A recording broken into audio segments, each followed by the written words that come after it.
My name is Tess. At the glittering Gala of Kane Tech, my husband Ethan Wallace's company, I walked toward our table under the crystal lights and bursts of laughter, only to stop cold at the sight of a place card, its script curling elegantly, gold digging nobody. Laughter rang out from the table of Melissa Kane, Ethan's direct boss and trusted mentor. And he kept his head down, drinking as if everything was exactly where it belonged. I knew instantly this wasn't a mishap. It was staged. As I left the table, I leaned toward the CFO and quietly said, "If I were you, I'd take another look at the quarterly report." Have you ever been left in plain view while the person you trusted most let others humiliate you? If you have, leave a comment, hit like and subscribe to hear the rest. Because that night they thought they'd crushed me. In reality, they just triggered the one move they never saw coming. I still remember the first time I met Ethan. It wasn't at some loud party or through a friend's introduction, but between the worn shelves of Boston University's library, on a late October afternoon. Outside, the maple leaves had turned blazing red and golden yellow, drifting down over the brick path. Inside, only the sound of pages turning and now and then the tap of a pen. I sat at my usual table, buried in study materials for my final finance and accounting exams. Those days I practically lived there, returning to the dorm only to take a quick shower. So when I heard the steady tapping of a pen, I tried to ignore it. But the rhythm wasn't random. It had the beat of a pop song playing in someone's head. I looked up and saw a brown-haired guy in a gray hoodie, head bent over his notes, his right hand drumming on a programming textbook as if it were a snare drum. "You realize you're tapping the exact intro of that awful pop song, right?" I said quietly, careful not to draw a librarian's glare. He looked up, blue-gray eyes briefly startled before he smiled. "Sorry. I think better with a soundtrack, even if it's only in my head. I'm Tess. And I think better with complete silence. Looks like we might have a problem." He chuckled and pulled his chair a little closer. "Or the perfect match. You handle the focus, I'll handle the creativity." What was supposed to be a quick exchange stretched until the library closed. We left together, walking under the canopy of leaves, talking about everything, from surviving on instant noodles to dreams that went far beyond the degrees we were about to earn. Ethan was in tech with a dream of changing how companies operated through smart software. I was fascinated by the hidden truths in financial reports, numbers that could tell the real story behind a corporation's glossy image. That night, standing outside my dorm, I held out my hand. "Let's make a deal. No matter what happens, we'll always support each other's careers. No competition, no letting power or success get in the way." Ethan shook my hand, mock serious. "Deal. Lifetime partners." In the first years after graduation, we kept that promise. I rented a tiny apartment and turned the dining table into a makeshift office, launching a financial analysis consulting service for small investors. My job meant reading hundreds of pages of reports, dissecting every expense, comparing profit margins, uncovering hidden debts. Ethan was still job hunting, preparing for his first interview at a tech startup. I remember the night before his interview. We sat on the floor among scattered notes and empty coffee cups. I helped him learn the company's tech, analyze competitors, predict the board's questions. "Tomorrow you'll make them think, we need this guy immediately," I told him as he adjusted his tie in the mirror. He grinned. "And when you land your first big consulting contract, we'll upgrade from dirt cheap champagne to the kind with a cork." A few months later, my moment came. A small investment fund hired me to evaluate a medical device company they were considering backing. In reviewing the reports, I found that research and development costs had been shifted to other categories to hide multiple failed trials. I immediately warned my client to pull out.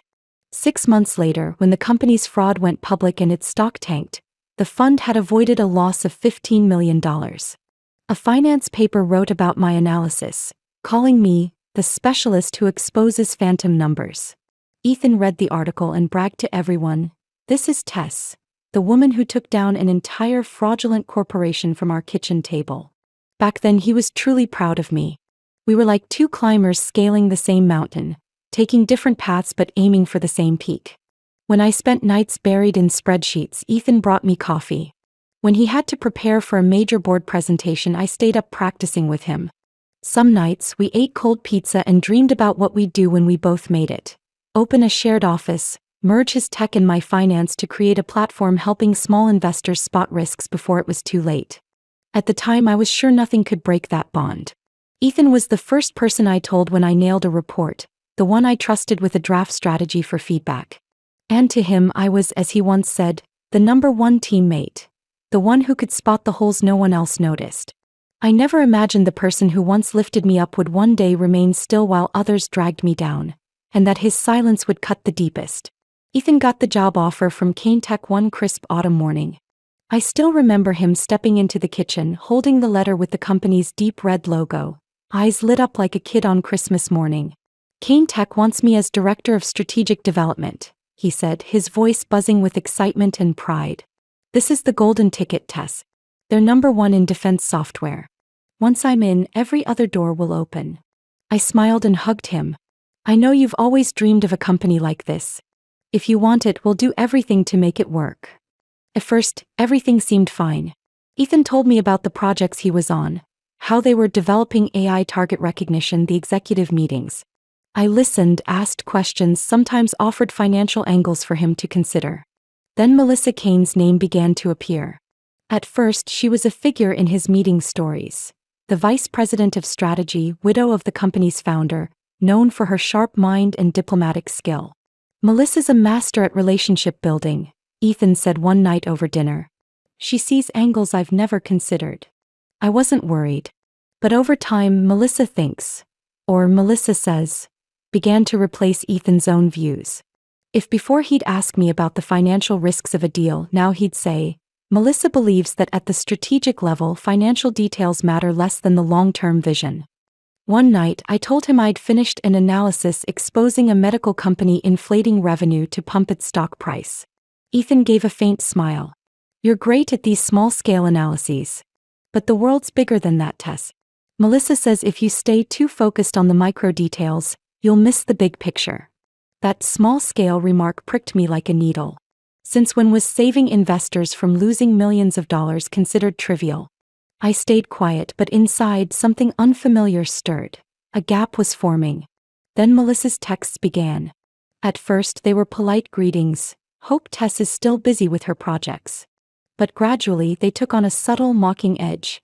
"Really admire you, managing the house and juggling those little projects. So great that you can keep such a flexible schedule, not tied down like we are here." Every word was carefully chosen, like a friendly pat on the shoulder meant to press me down. Once, Kane Tech hosted a charity fundraiser. I arrived with Ethan, wearing a simple but elegant navy blue dress. As soon as we walked in, Melissa approached, perfect smile in place. "Tess, finally we meet in person. You look so approachable.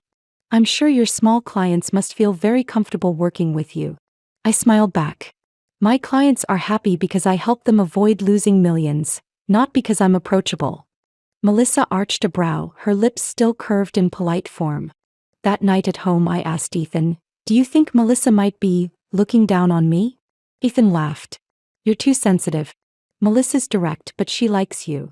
But I knew what I felt wasn't imagined. I'd analyzed enough reports to know that small signals, repeated often, form a clear trend. And here, the trend was obvious. Melissa was subtly reframing me in Ethan's eyes, not as an equal partner, but as a stay-at-home wife with a few time-killer projects. The change in Ethan became more visible. He came home later, and even then he was still buried in work messages, most of them with Melissa. At dinner, instead of telling me about his day, he talked about global vision, strategic defense markets, phrases that sounded straight out of her presentations. Once I asked him about a new partnership the press was covering, noting that the company had a murky financial management history. Ethan shrugged. "Melissa thinks this partner is a necessary move to strengthen our position. I trust her. She's been at the top for too long not to know." I felt I was no longer the person he turned to for ideas or risk analysis. And the worst part? Ethan didn't even seem to notice the shift. I began saving Melissa's texts, Ethan's odd remarks, anything that felt off. Not because I planned to strike back right away, but because my professional instinct told me, when a pattern starts to drift, you need data to prove it. From that point on, I knew our relationship had entered a different stage. One where power, influence, and carefully crafted words from an outsider were seeping in, tilting the balance of my marriage. Melissa's plan was never loud or obvious.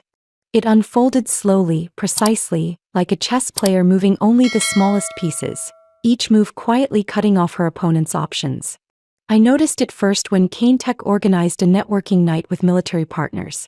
It was clearly important to Ethan and I wanted to go to support him and make connections. But days before, I received an invitation to present an analysis to a major group of investors. A meeting scheduled a month earlier. Shame it's the same day, I told Ethan as I checked my calendar. If only I'd known sooner. He shrugged. I thought Melissa sent the event schedule last week. But it's fine. You do your thing, I'll go alone. Later, through an email that landed in my inbox by mistake, I learned the event had been deliberately scheduled on the very day I'd told them I had that investor meeting. And the person who sent the schedule to the event team? None other than Melissa. From then on, coincidences happened often. Board receptions, where spouses usually attended, always landed on days I had to fly to see clients or finish major reports. When I mentioned it to Ethan, he smiled. Don't overthink it, Tess. The world doesn't revolve around your calendar. Light words, but they left a chill. Melissa was also skilled at defining the ideal wife in Ethan's mind. In conversations I overheard in passing, she liked to talk about inspiring women, always the wives of other top executives, women who devoted time to charities, appeared gracefully at events and stuck to safe social topics. I really admire Richard's wife, I heard Melissa say on a speakerphone call. She's always by his side at major events, helping him expand his network. That's no small advantage for his career. Yeah, that's true, Ethan replied. She didn't need to say it outright. The implication was clear. I, with my closed-door meetings, 100-page analyses and late-night client calls, didn't fit that mold. One evening while I was making dinner, I asked Ethan about a much-discussed new project. He answered briefly, then shifted quickly to talk about the upcoming gala. Oh, right, the gala this year has a fundraising auction. Melissa wants me to be there as an honored guest. What about me? I asked. Ethan hesitated. I think you might not be comfortable at this type of event. Melissa says it'll be mostly high-level business and government leaders, not really in your field. I set the knife down and looked him straight in the eye. Are you saying I'm not qualified to go with you? He dodged. That's not it. It's, we each have our own roles. That phrase stayed in my head for days. My role, in Ethan's eyes now, seemed reduced to keeping the house tidy and my work from interfering with his image.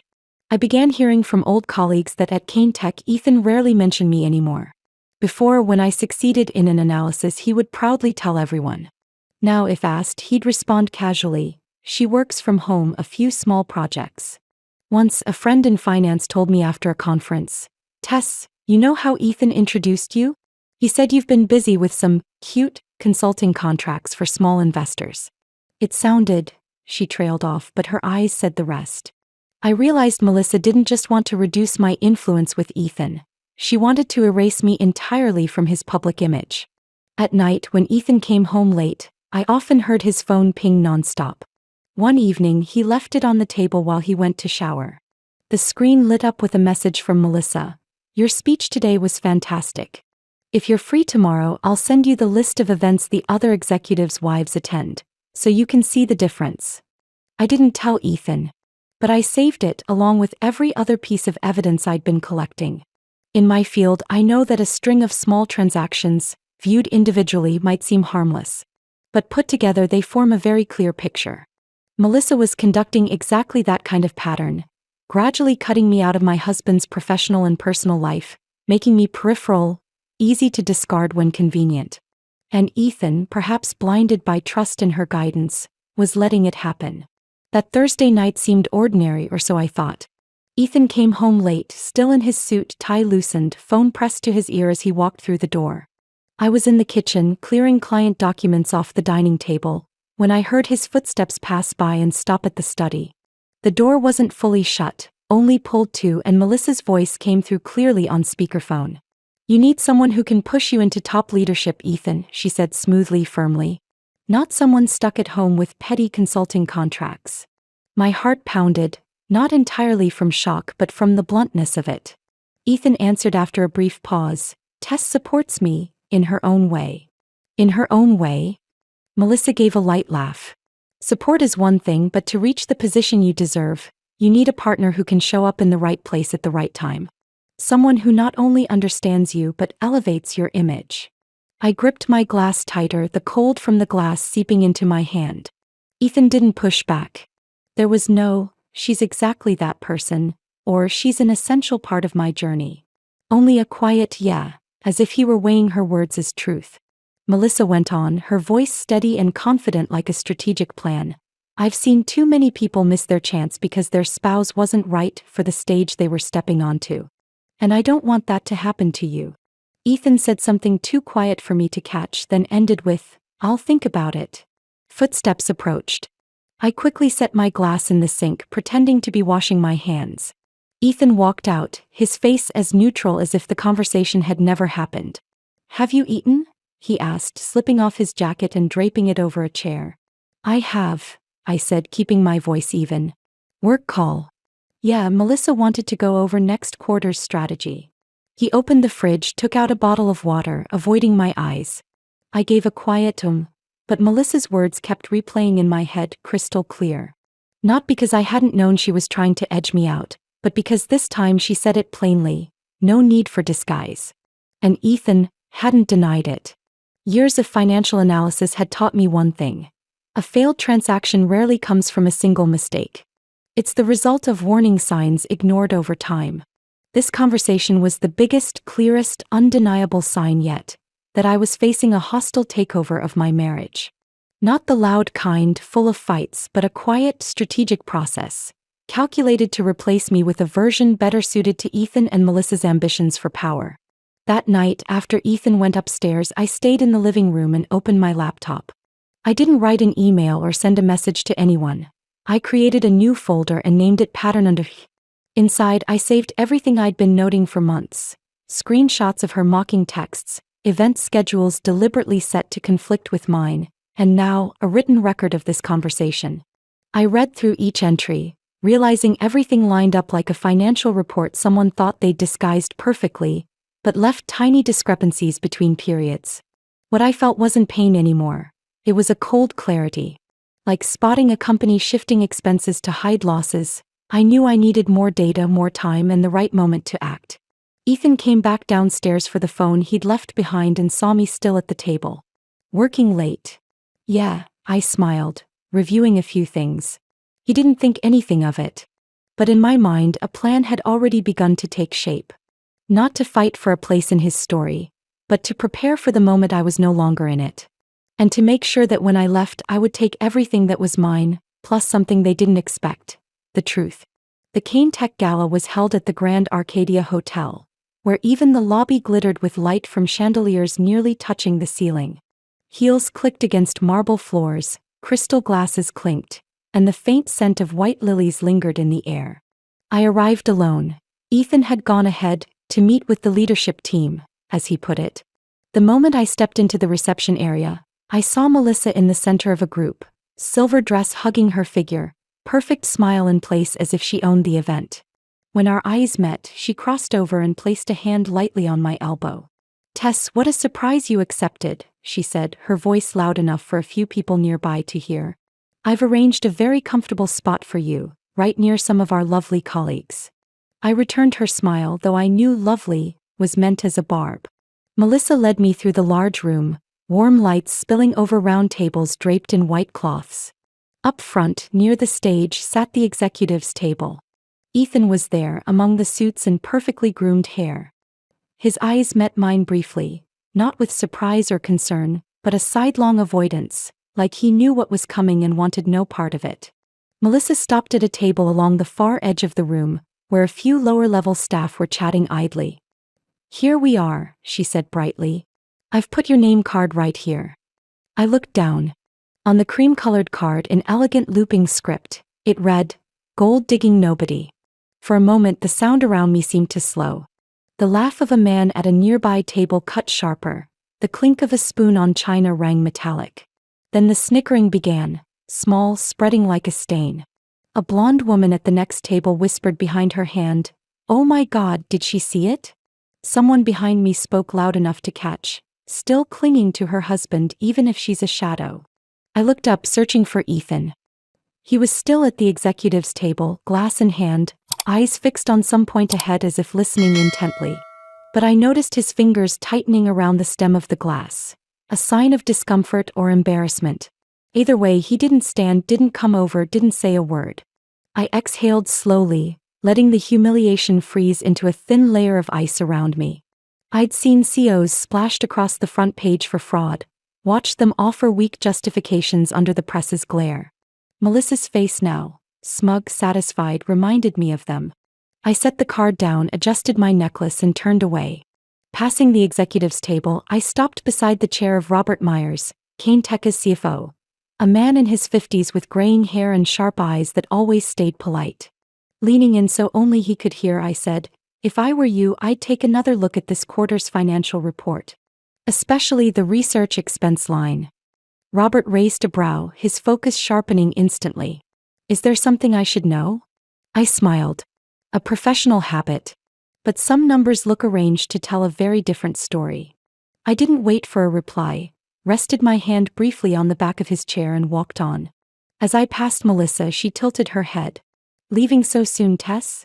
"I wouldn't want to steal your spotlight," I said, my voice soft but carrying enough of a challenge for her to hear. The hotel lobby felt quieter than the ballroom. I stepped through the tall glass doors into the cool night air, shedding the perfume and mocking laughter. A doorman quickly opened a taxi door for me. As I slid into the back seat, I looked through the window and saw Melissa leaning toward Ethan, whispering something. He didn't look in my direction. The car pulled away, city lights gliding past. I rested my head against the glass, breathing in deep. The sting of being humiliated in front of hundreds was still there. But braided with it was another current, familiar as the first time I'd spotted an expense shifted between periods to hide a loss. I knew tonight wasn't the end of anything. This was an open move on the board, and in this game, Melissa thought she'd won.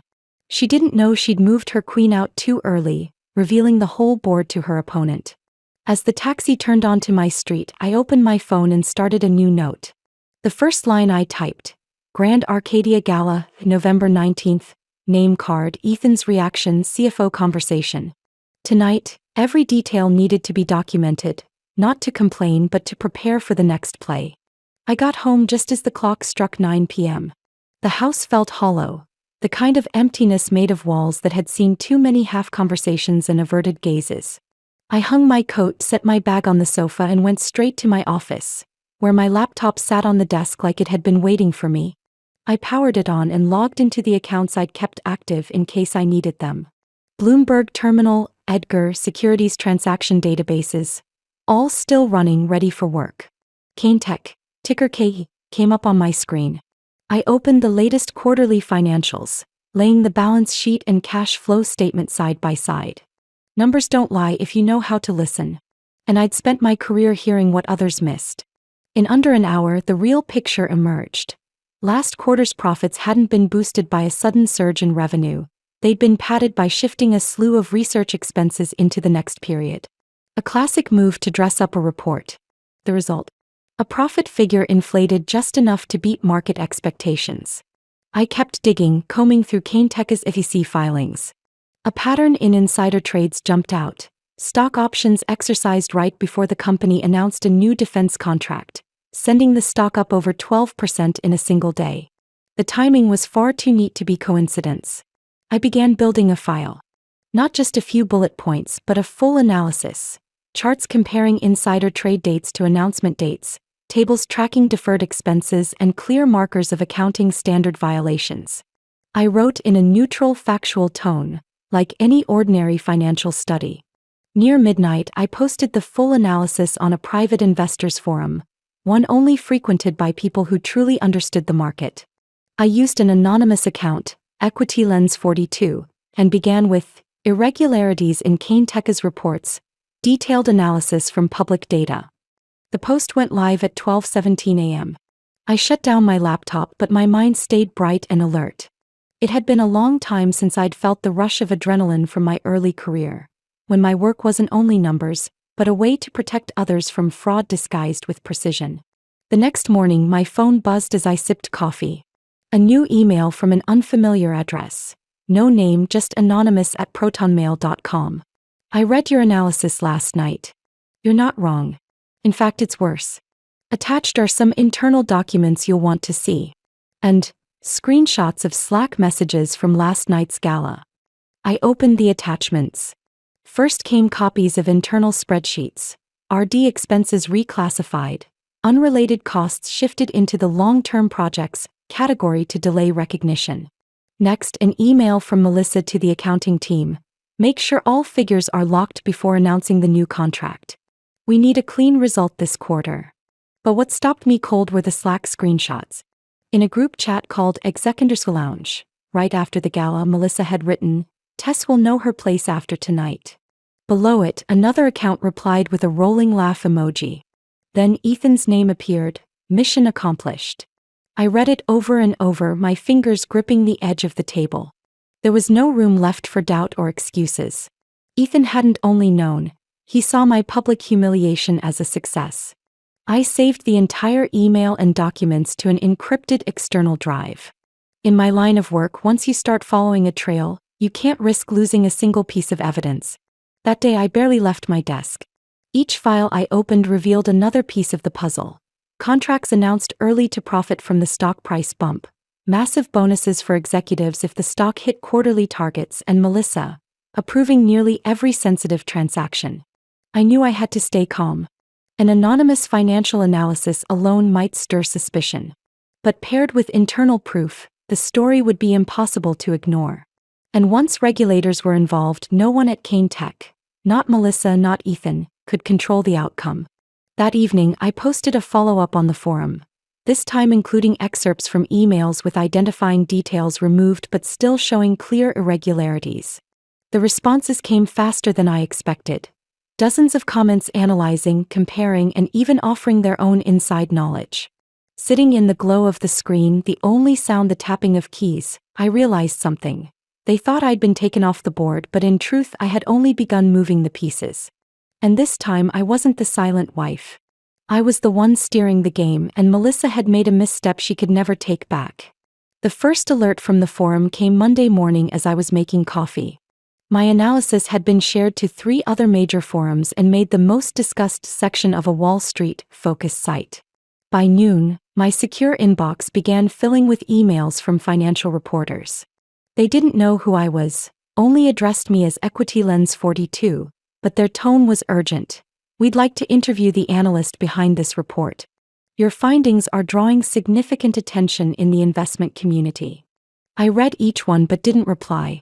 An anonymous analyst is only powerful when they remain invisible. That evening, I turned on the business news.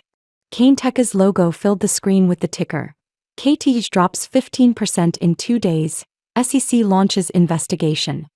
The segment quoted directly from the charts and figures in my post, attributed only to an independent financial forum source. Melissa's face flashed briefly in a clip from a past conference. Cool smile, confident gaze. But I knew that behind Kane Tech's glass boardroom doors, the air was very different now. That afternoon, Ethan came home unusually early. He tossed his coat onto a chair, poured himself a whiskey, and sat across from me at the dining table. "Have you been following the news today?" he began. "Of course," I said, setting my notebook down. "Your company's stock lost nearly 1/6 of its value in 2 days." He sighed, swirling his glass. "The SEC is officially involved. And Melissa, she's now under internal watch. She hasn't done anything seriously wrong," Ethan added, lowering his voice as if to convince both me and himself. "I think it's a misunderstanding over revenue recognition and timing of contract announcements. Melissa has always acted in the company's best interest." "You're defending her to the SEC?" "I don't want to see someone's career destroyed by unproven accusations. The media can blow things out of proportion." The irony was sharp. The man who'd stood by while his wife was publicly demeaned was now defending the colleague who'd orchestrated it. Ethan went on, "Tomorrow I'll be part of the crisis management team. They want to keep everything quiet, avoid spooking shareholders further. I just hope it settles down quickly." He had no idea my gaze had changed. That this storm wasn't random. That the person who had stirred the waters was sitting right across from him, listening in silence. In the days that followed, coverage intensified. Major outlets ran stories digging into suspected insider trading and financial report manipulation. Each article cited parts of my analysis, often paired with expert opinions. If accurate, this data puts Kane Tech in a very difficult position with regulators. Thursday night, I received another email from the inside source. This time minutes from a closed-door board meeting with Melissa. In it, a member asked directly, "Why were so many stock options exercised right before the major contract announcement?" Melissa answered, "It was a coincidence in timing." Beneath it was the sender's handwritten note. "They don't believe her. Leadership is splitting."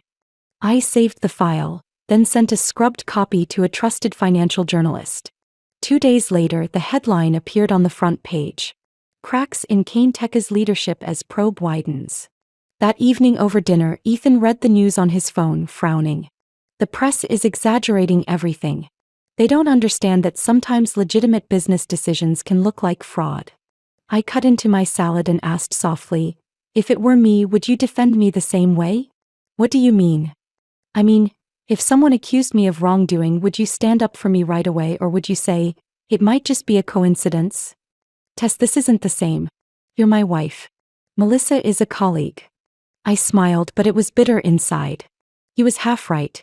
I was his wife, but I had never been defended the way he defended Melissa. The headlines kept hammering Kane Tech. Shares fell another 8% when news broke that the SEC was expanding its probe into previous quarters. The board announced full cooperation and temporarily stripped Melissa of approval authority.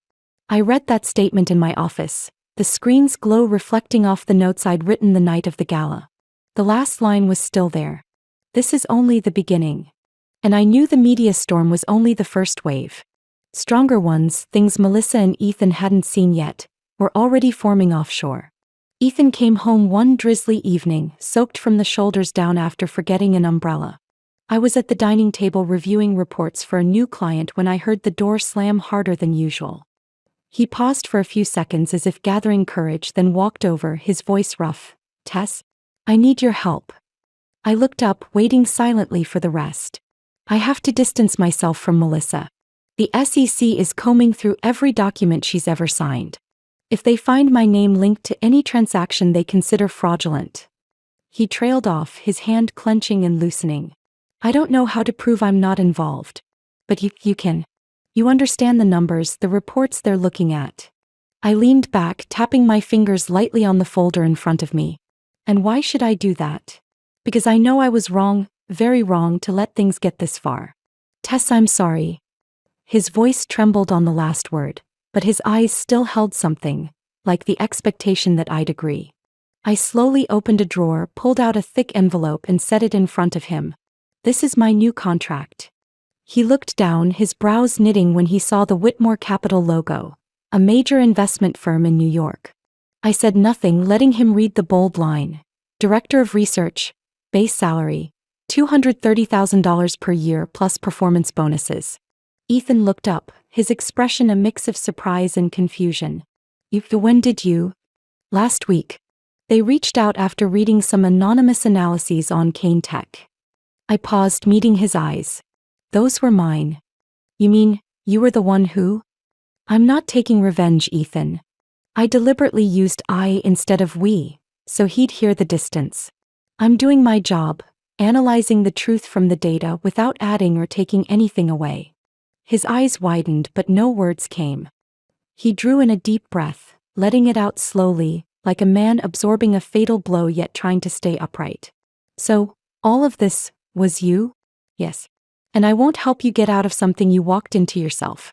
I once reached for you, but you pulled away. I once hoped you'd protect me, but you chose silence." The air felt heavier. Outside, the rain hit harder. Ethan stared down at the table, his shoulders sagging. "I've lost you." I walked toward the bedroom, speaking as I opened the closet. "You lost me the night of the gala, Ethan. Today is the day I walk out the door."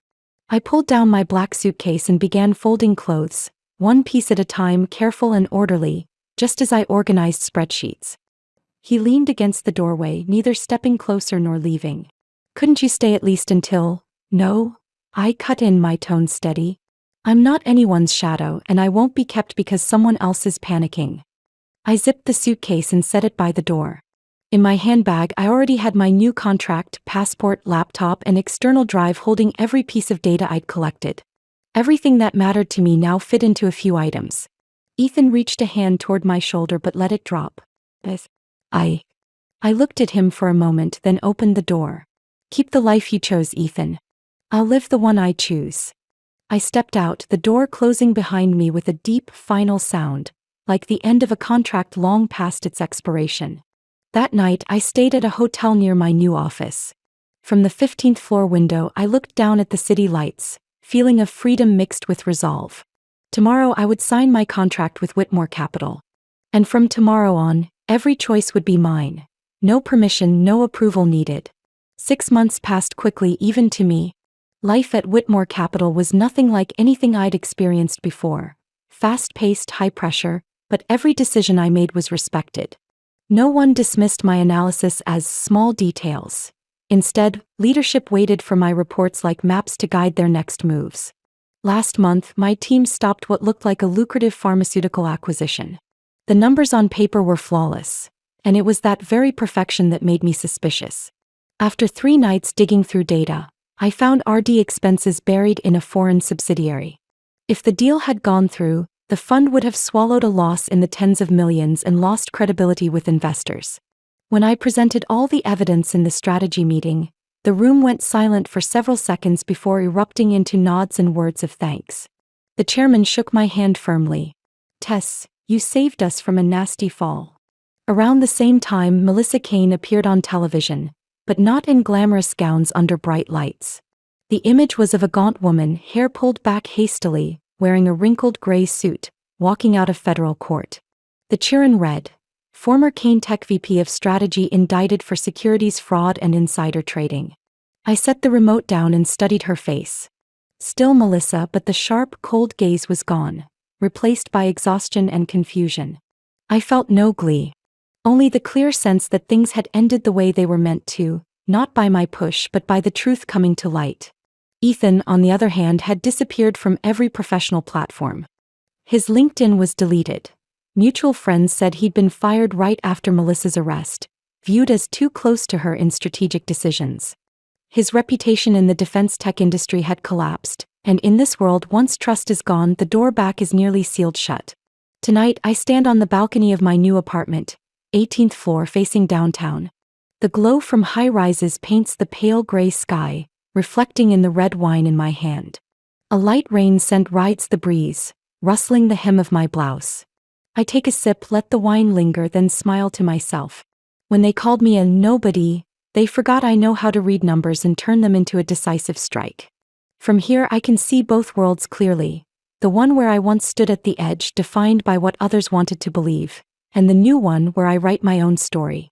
I turn inside, my desk still lit with an unfinished report. Outside, the city keeps moving.